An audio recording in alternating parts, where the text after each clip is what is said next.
Are you going places or left behind because you don't have a travel companion?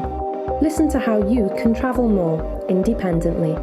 Dr. Travelbest will bring you the best answers, tips, and hear mistakes so you can benefit.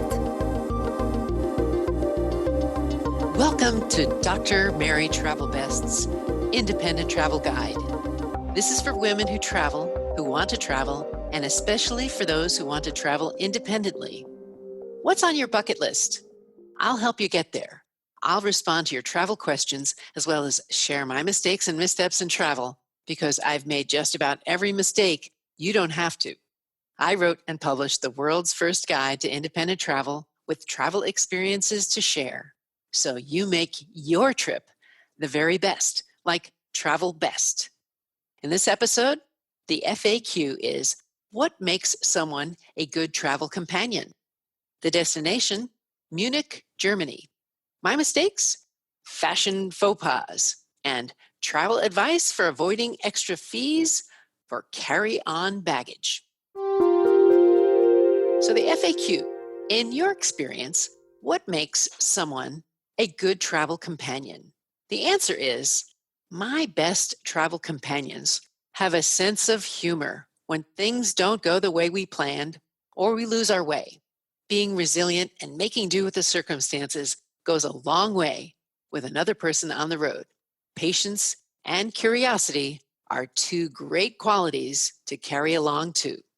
Today's independent destination is Munich, Germany. And we'll talk about for the tourist and then off the beaten path. So for the tourist, my two favorite memories of Munich are Oktoberfest and Dachau. Now, Oktoberfest goes from mid-September to mid-October.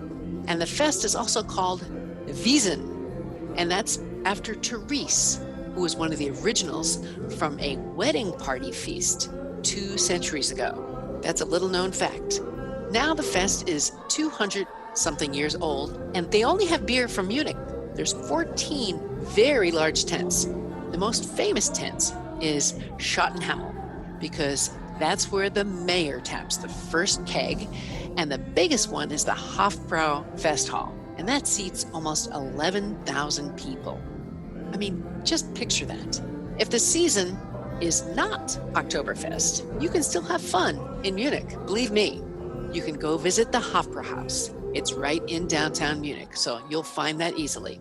Now, the second memory is Dachau. So Dachau is a concentration camp about 20 minutes from Munich, where 40,000 people were killed in World War II. This will help you to never forget the past.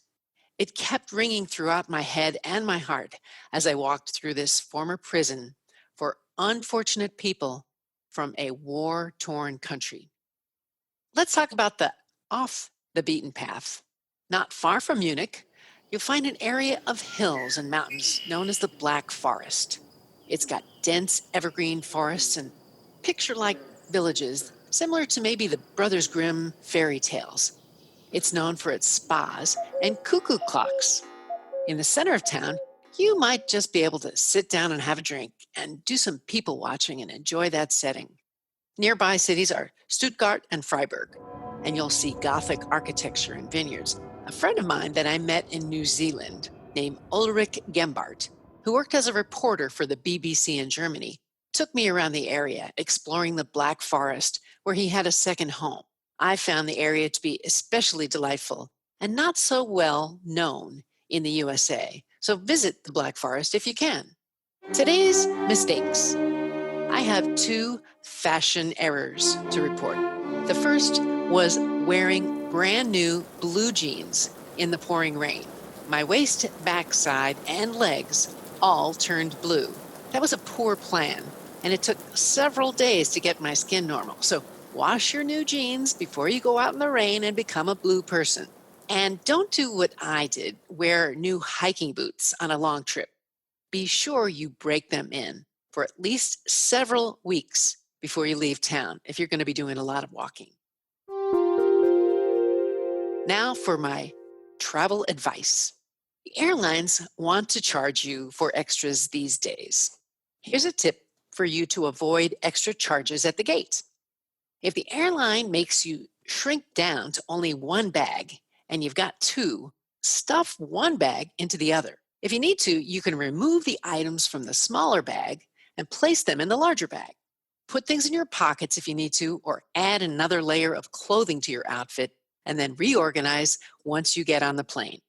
So thank you for sharing Dr. Mary Travelbest with your girlfriends. If you want to know more, just search for drmarytravelbest.com on Instagram, Facebook, Twitter, every podcast channel out there. Helping women travel best is my goal. So please send me your travel questions so I can help you and help others too. And I'm looking for you to travel best. So go ahead and let me know what's on your bucket list. What's on your travel bucket list? Tell the doctor and her team of women who travel the world seeking the very best. Dr. Travelbest, that is.